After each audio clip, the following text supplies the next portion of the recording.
ॐ अर्काय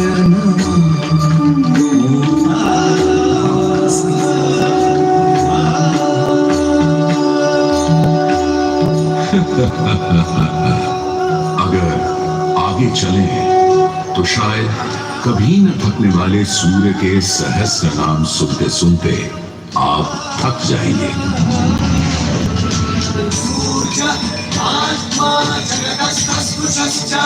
हमारी सभ्यता के सबसे पुराने और आधारभूत ग्रंथ ऋग्वेद के पहले मंडल में ही सूर्य का बखान करती है ऋचाएं, और सूर्य से मिली अग्नि से ही शुरू होती है ऋग्वेद की पहली ऋचा।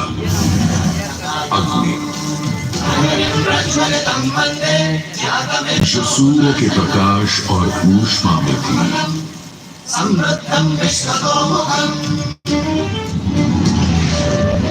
अग्नि जो दावानल और ज्वालामुखी में प्रलयंकारी विध्वंसक के रूप में विद्यमान थी। अग्नि जो चौखट पर पहरेदार तथा चूल्हे में एक मित्र के रूप में भी मौजूद थी।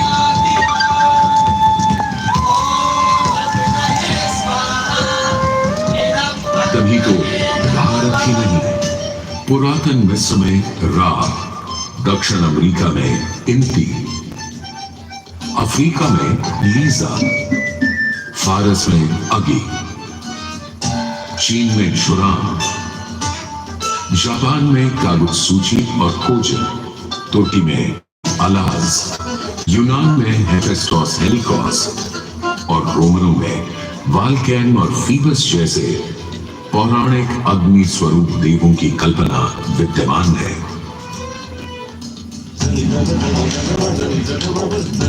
भारत में मान्यता है सूर्य ऋषि कश्यप और अदिति का पुत्र है। कहते हैं जब सूर्य की शादी विश्वकर्मा की पुत्री संजना से हुई तो संजना उसकी चमक से इतनी परेशान हो गई कि पिता विश्वकर्मा को छाया का निर्माण करना पड़ा, और तभी से चल रहा है सूरज की रोशनी के साथ धूप छांव का खेल। उन्होंने सूर्य के कुछ टुकड़े काटकर उसी से गढ़ दिए थे भगवान विष्णु का चक्र, शिव का त्रिशूल, कुबेर की गदा और कार्तिकेय का भाला।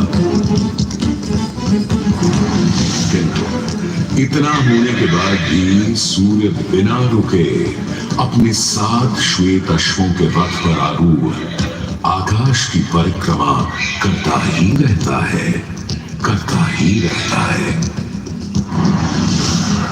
असल में हमारे मानव बनते और 2 पैरों पर खड़े होते ही हम समझ गए थे सूर्य का प्रचंड प्रताप और प्रकाश, उसकी जीवनदायिनी शक्ति हर पल बदलते संसार में, हर रात घटते बढ़ते चांद वाले आकाश में केवल एक सूर्य ही है जो हर रोज सही समय पर उदय होकर हमारी दुनिया को जगमग, जागृत और जीवित कर देता है और हमें एक अवश्यंभावी स्थायित्व का आभास देता है।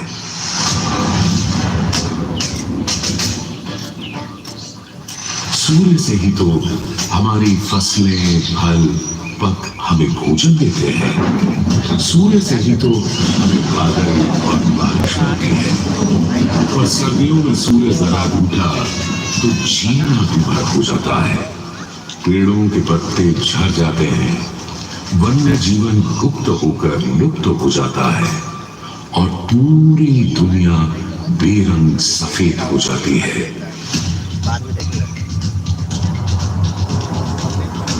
सूर्य ही तो सारे संसार को ऊष्मा, ऊर्जा और ओज से ओतप्रोत करता है।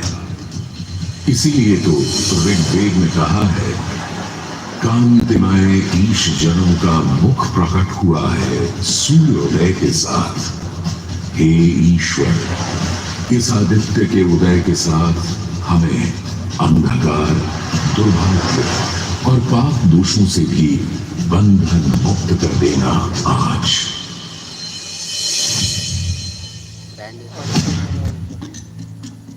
और अगर ग्रहण के समय सूर्य कुछ क्षणों को लुप्त हो जाए तो सारे संसार में हाहाकार मच जाता है।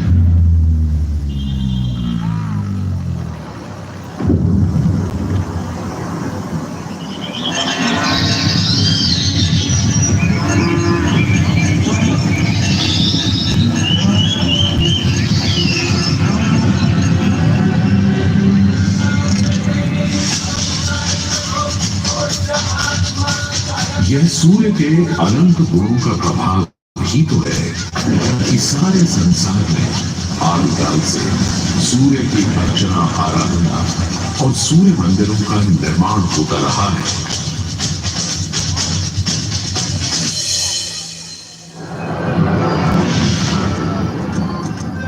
दक्षिण अमेरिका के इंका काल के सूर्य उपासना स्तूप, मिस्र के रामसेस मंदिर परिसर में स्थित सूर्य मंदिर, रोम और यूनान, चीन और जापान, मेसोपोटामिया और ईरान के सूर्य मंदिर और भी दुनिया भर में न जाने कितनी सभ्यताओं ने अपनी अपनी तरह की सूर्य उपासना और मंदिर परिसर देखे हैं।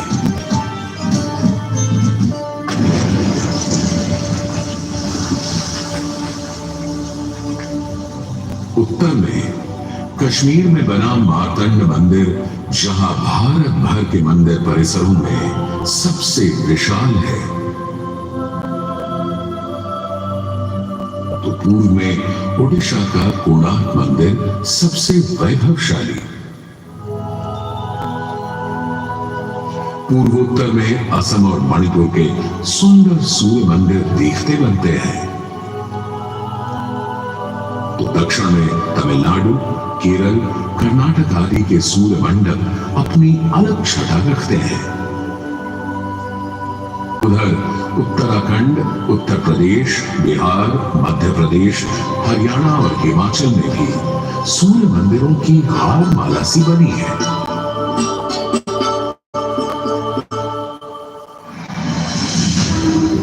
किंतु यदि मैं कहूं कि देश के पश्चिम में, अपने गर्वी गुजरात में, अपने इस मोढेरा में सदियों से स्थित आपके सामने खड़ा यह सूर्य मंदिर संसार का सबसे विलक्षण, विचित्र, वैविध्यपूर्ण, सुंदर, सुरूप, सुघड़ और सुघर मंदिर है, यह अतिशयोक्ति नहीं होगी।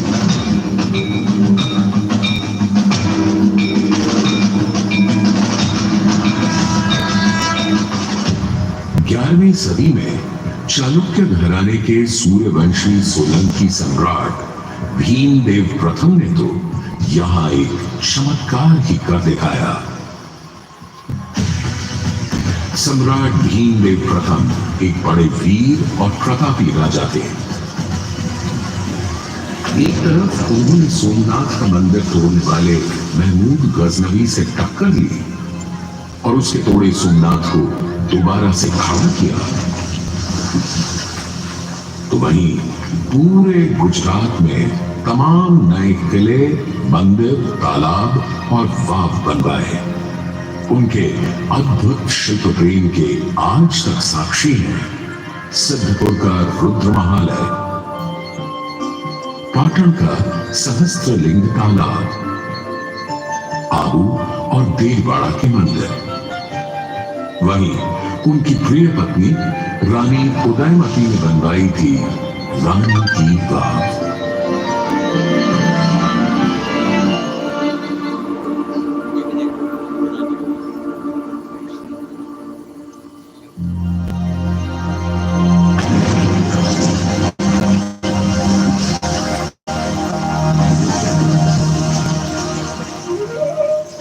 किंतु इन सारे स्थापत्य और शिल्प के नमूनों से कहीं ऊपर था राजा भीमदेव का पुष्पावती नदी के किनारे सन 1026-27 में करवाया इस सूर्य मंदिर का निर्माण।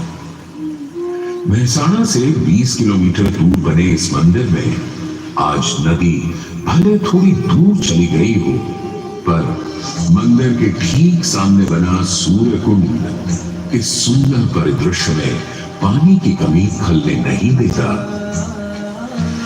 सूर्य के प्रकाश पुंज और जल का यह खेल पूरे परिसर को तरंगित और झंकृत करता रहता है।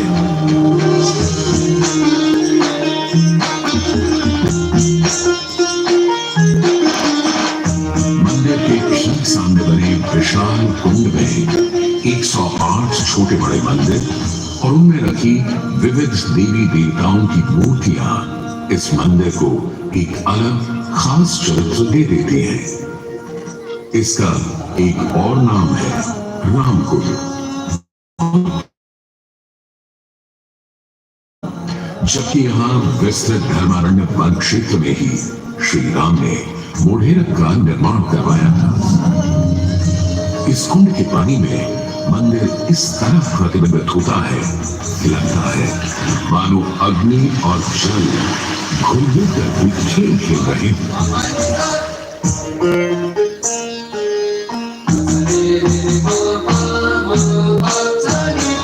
तालाब की तरफ से सीढ़ियां चढ़ते ही एक सुंदर तोरण आपका स्वागत करता है।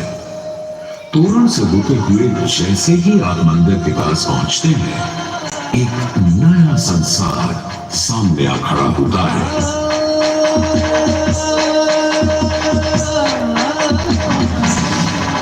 मंदिर के सभा मंडप के सोपान पर बने 12 खंबे साल के 12 मास दिखाते हैं, तो 12 आदित्य और 12 गौरी भी यहाँ पत्थर पर उकेरी गई है। सूर्य देव को समर्पित इस मंदिर में शिव, विष्णु और ब्रह्मा भी विद्यमान है और इस मंदिर के हर कोने में खड़े हैं 10 लोकपाल यानी इंद्र, वायु, अग्नि और कुबेर जैसे देव। आज भी हजारों तीर्थयात्री यहाँ उत्तरार्ध महोत्सव मनाने और सूर्य को प्रणाम करने आते हैं। इस हेरिटेज साइट पर हजारों देशी विदेशी सैलानी भारत के इस विलक्षण सूर्य मंदिर को देखने, समझने, इसकी वैज्ञानिक पहेलियों को बूझने चले आते हैं। संसार और विशेषकर भारत में बने अधिकतर सूर्य मंदिरों की तरह मोढेरा के मंदिर को बहुत वैज्ञानिक सोच समझ से बनाया गया है। पूर्व पश्चिम धुरी पर पूर्वोन्मुखी यह मंदिर इस तरह रचा गया है कि विषुव पर्व के दिन यानी उस दिन जब दिन और रात ठीक बराबर होते हैं, सूर्य की पहली किरण सीधे गर्भगृह में स्थापित सूर्य प्रतिमा पर ही गिरती थी।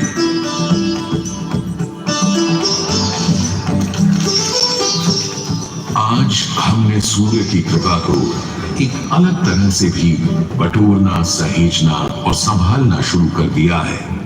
सोलर पावर या सौर ऊर्जा के रूप में आज जब हमें अपनी धरती और पर्यावरण को खनन और प्रदूषण से बचाना है, तो ऐसे में भी सूर्य देवता ही तो हमारे सबसे बड़े मित्र बनकर सामने प्रकट हुए हैं। यहाँ बैठकर जो शो आप देख रहे हैं, वो भी दिन में इकट्ठी की गई सौर ऊर्जा से ही चल रहा है। और क्यों ना हो, जब हमारा भारत प्रधानमंत्री आदरणीय नरेंद्र मोदी जी के प्रोत्साहन और नीतियों से दुनिया का चौथा सबसे बड़ा सौर ऊर्जा बनाने वाला राष्ट्र बन गया है।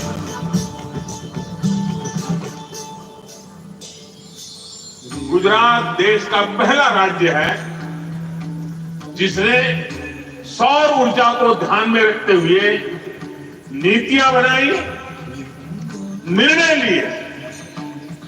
हमने नहरों तक पर सोलर पैनल लगा दिए और जिसकी चर्चा विदेशों में तक में हुई। आज भारत रिन्यूएबल एनर्जी के उत्पादन के मामले में दुनिया की चौथी बड़ी ताकत है, दुनिया की।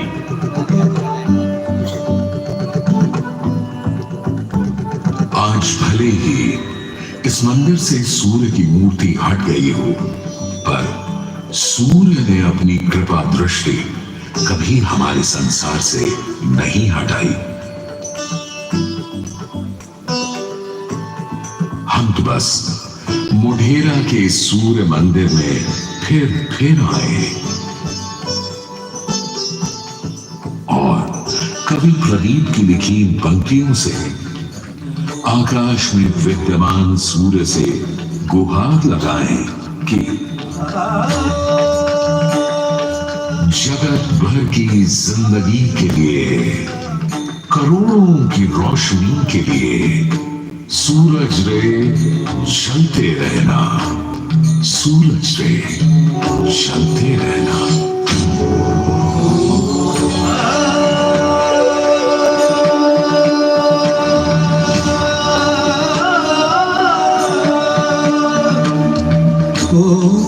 सूर्याय नमः, ओम मित्राय नमः, ओम रवये नमः, ओम भागे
दीपक उसको मोड़ ला।